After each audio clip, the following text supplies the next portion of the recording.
திருச்சிற்றம்பலம். தென்னாடுடைய சிவனே போற்றி, எந்நாட்டவர்க்கும் இறைவா போற்றி. அனைவருக்கும் வணக்கம். இன்னைக்கு திருவாசகத்தில் நீத்தல் விண்ணப்பத்தில் அடுத்த 2 பாடல்களுக்கான விளக்கங்களை பார்க்கலாம். முதல்ல பாடலை பார்த்துடலாம். பாடல் எண் 31. சச்சையனே மிக்க தன்புணல் விண்கால் நிலம் நெருப்பாம் விச்சையனே விட்டுடுதி கண்டாய் வெளியாய் கரியாய் பச்சையனே செய்ய மேனியனே ஒன்பட அரவம் கச்சையனே கடந்தாய் தடம்தாள் அடல் கரியே. அதாவது சிவபெருமான் எப்படியெல்லாம் இருக்காரு அப்படின்னு சொல்லிட்டு அவர்கிட்ட என்னைய விட்டுடாதப்பா அப்படின்னு கேட்குற மாதிரி இந்த பாடல்களை அமைச்சிருக்காரு. இதில் சிவபெருமானுடைய நிறங்களை பற்றி சொல்கிறாரு. இதில் சொல்லுவார் இல்லையா, சிவபுராணத்தில் நிறங்கள் ஊர் 5 அப்படின்னு சொல்லி. ஸோ 5 நிறத்தை சொல்லுவார்.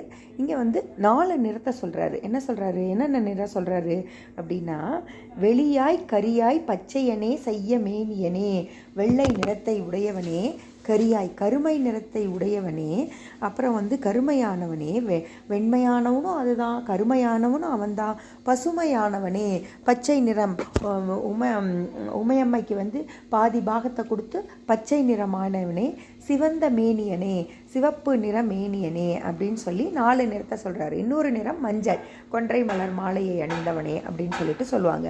ஸோ அந்த மாதிரி 4 நிறத்தை அடையவனே, பச்சையனே செய்ய மேனியனே, ஒன்பட அரவ கச்சையனே. அவர் என்ன பண்ணியிருக்காராம், ஒன்பட அப்படின்னா அந்த பாம்பை ஒன்பட அரவ கச்சவனே, ஒன்றுன்னா அந்த ஒளி பொருந்திய அரவ கச்சையனே, பாம்பை என்ன பண்ணியிருக்காரு, அந்த பாம்பு உயிரோட அப்படி பெல்ட் மாதிரி கட்டியிருக்காராம். புலித்தோலையும் அணிஞ்சிருக்காரு இல்லையா, அதுக்கு மேலே பாம்பை பெல்ட் மாதிரி கட்டியிருக்காராம். ஒன்பட அரவ கச்சையனே தன் புனல் தாள அடற்கரியே அப்படிங்கிறாரு. எல்லாவற்றுக்கும் அடிப்படையானவன் யாரு, சிவபெருமான் தான் இல்லையா. ஒளி வீசக்கூடிய படத்தையுடைய பாம்பினை கச்சையாக உடையவனே, பெரிய அடிகளையுடைய வலிமை வாய்ந்த யானையை வென்றவனே. இங்கே எந்த கதையை சொல்கிறாரு தெரியுமா, நம்மளோட அந்த யானை அந்த அசுரனை போரில் வெற்றி பெற்றார் இல்லையா, கயாசுரன் அப்படிங்கிற அசுரன் என்ன பண்ணுறாரு, மேருமலையிலேருந்து பிரம்மனை நோக்கி தவம் பண்ணுறாரு. மேருமலையில் பிரம்மனை நோக்கி தவம் பண்ணும்போது பிரம்மா வர்றாரு. வந்த உடனே இவர் பிரம்மா கிட்ட வரம் கேட்குறாரு. என்னை யாருமே ஜெயிக்கக்கூடாது, அப்பேற்பட்ட வரம் வேணும், எனக்கு எப்போவுமே வெற்றி தான் வேணும் அப்படின்னு வரம் கொடுக்குறாரு. அப்போ பிரம்மா ஒன்று சொல்கிறாரு, நீ சிவன்கிட்ட மட்டும் போய் உன்னுடைய எதிரித்தன்மையை காட்டக்கூடாது, அவர்கிட்ட போய் நீ போரிட போகக்கூடாது. அப்படி இருந்தீன்னா நீ இதை இந்த உலகத்தில் நீ கேட்டது உனக்கு கிடைக்கும், எக்ஸப்ட் சிவபெருமான் அப்படின்னு ஒரு புள்ளி வச்சிடறாரு. இவன் என்ன பண்ணுறான், அவருக்கு வரத்தை கொடுத்த உடனே ஆஹா பிரம்மதேவனே நமக்கு வரத்தை தந்துட்டாருன்னு சொல்லிட்டு மேலோகத்துக்கு போய் அங்கே உள்ளவங்கெல்லாம் கொடுமைப்படுத்துகிறாங்க.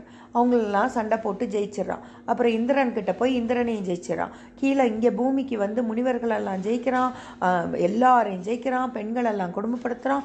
அவங்க யாராலையும் யாகம் பண்ண முடியல, வேதம் ஓத முடியல, மக்களெல்லாம் ரொம்ப கஷ்டப்படுறாங்க.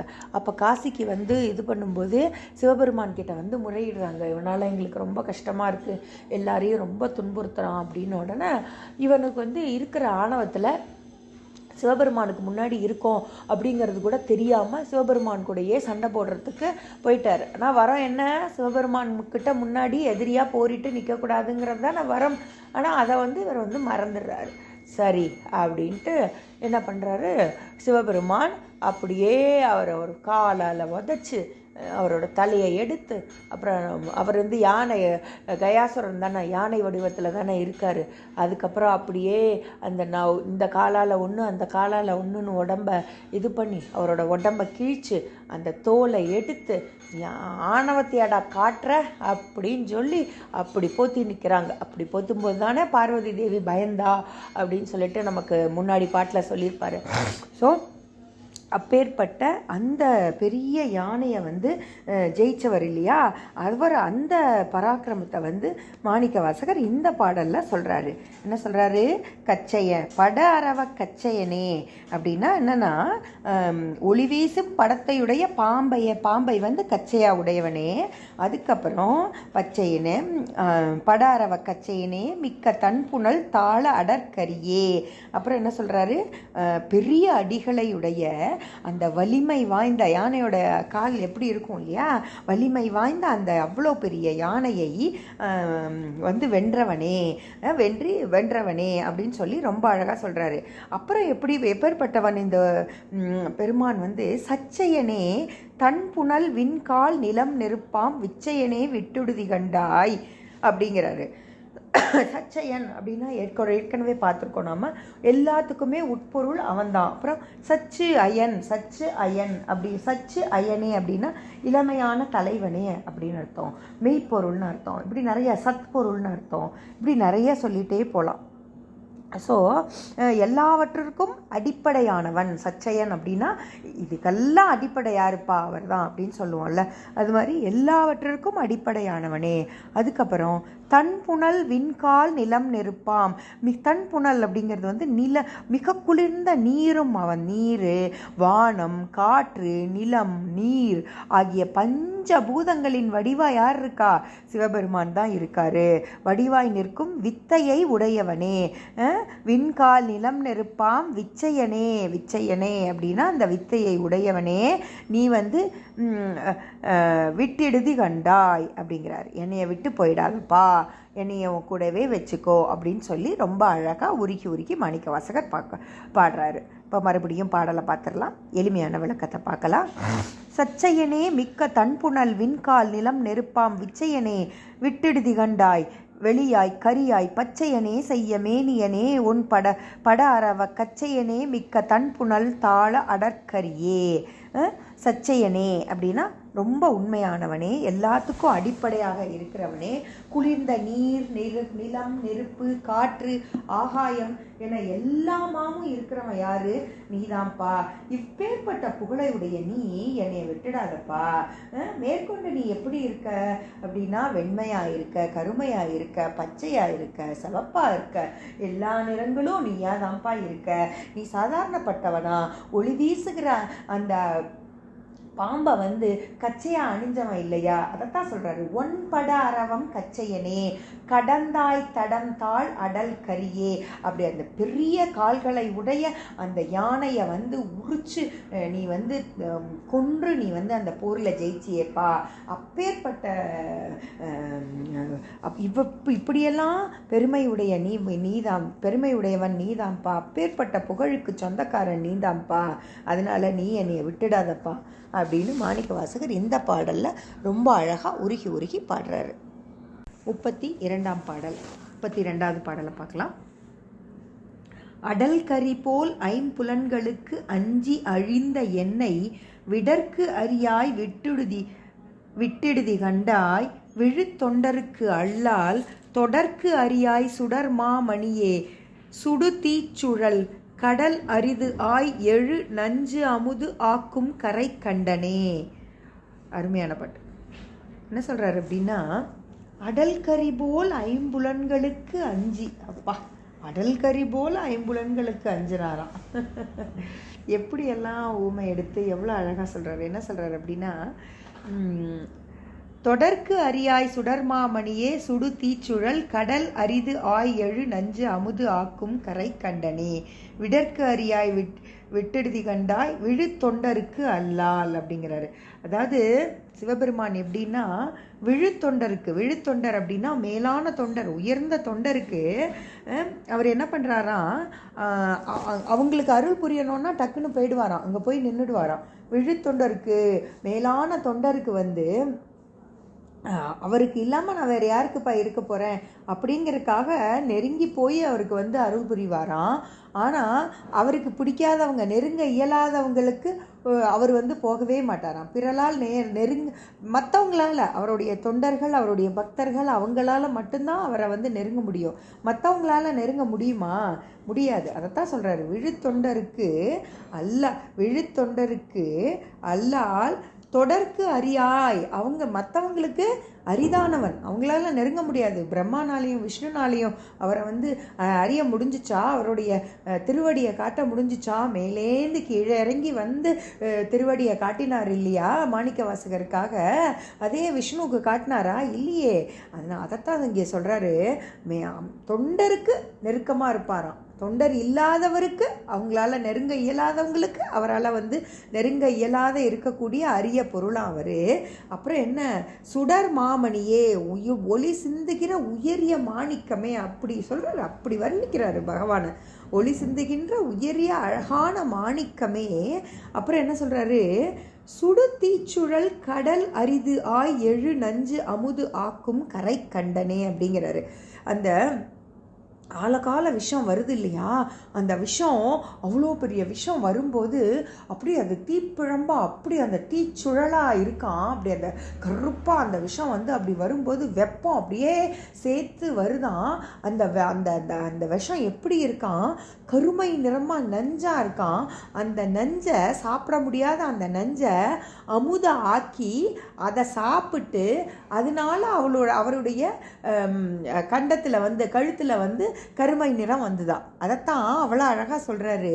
அந்த நெருப்பு சுழல் கடல்ல அரிதா தோன்றிய அந்த நஞ்சினை தெவிட்டாத அமுதமாக உண்டதால் உளதாகிய நீலகண்டனே. அப்படி, அதாவது அந்த அந்த அந்த நெருப்பு ஏதோ விஷம் வந்துச்சு அவர் தின்னார் அப்படின்லாம் சொல்லாமல், அந்த விஷம் எப்படி வந்துச்சு, அது வரும்போது அது எப்படி தீயாக இருந்தது, அது என்ன கலரில் இருந்தது, அந்த அந்த நஞ்சை அவர் எப்படி அப்படி உண்டார், அந்த நஞ்சை வந்து அமுத ஆக்கி அதுக்கப்புறமா வந்து சாப்பிட்ருக்காரு.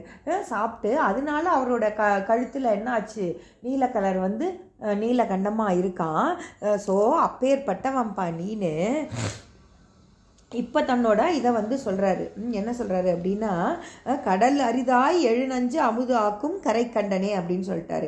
இப்போ என்ன சொல்கிறாரு, அடல் கரி போல் ஐம்புலனுக்கு அஞ்சி அஞ்சி அழிந்து என்னை அப்படிங்கிறாரு. அடல் கரி அப்படின்னா அப்படி செருக்குள்ள அந்த யானை, அந்த மதம் பிடிச்ச அந்த யானை, அந்த யானை மாதிரி அந்த மதம் பிடிச்ச யானை எப்படி அடங்காதோ அது மாதிரி இவர் வந்து ஐம்புலன்களுக்கு அஞ்சி அழிஞ்சுக்கிட்டு இருக்காராம்.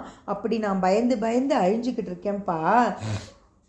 நீ வந்து அந்த அச்சமே என்னைய வந்து கலக்கத்தை ஏற்படுத்தி எனக்கு இறுதியில் வந்து அழிவை தந்துடும் போல்க்கு.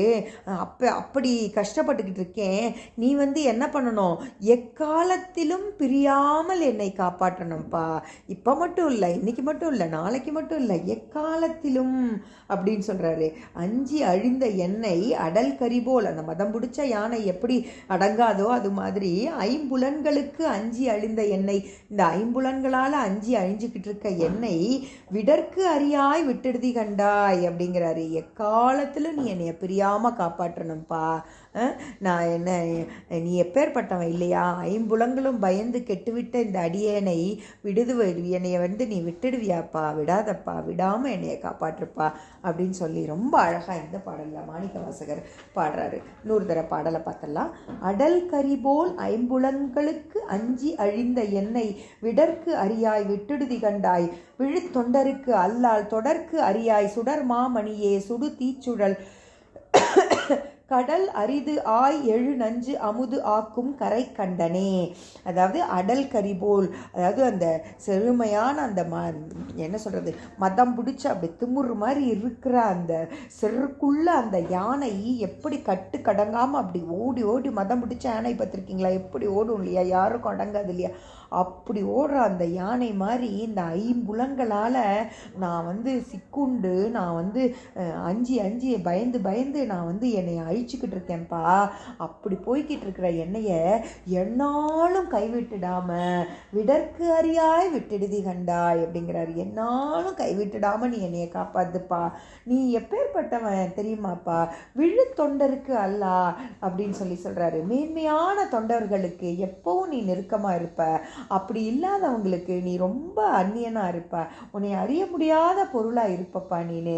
நீ வந்து சுடர் மாமணி ஒளி வீசுகின்ற மாணிக்கம்பா நீனு, மாணிக்கம். அப்புறம் நீ என்ன அந்த கடல்லேருந்து வந்த நஞ்சு எப்படி வந்தது? பயங்கர வெப்பத்தோட கருமை நிறத்தோட வந்தது.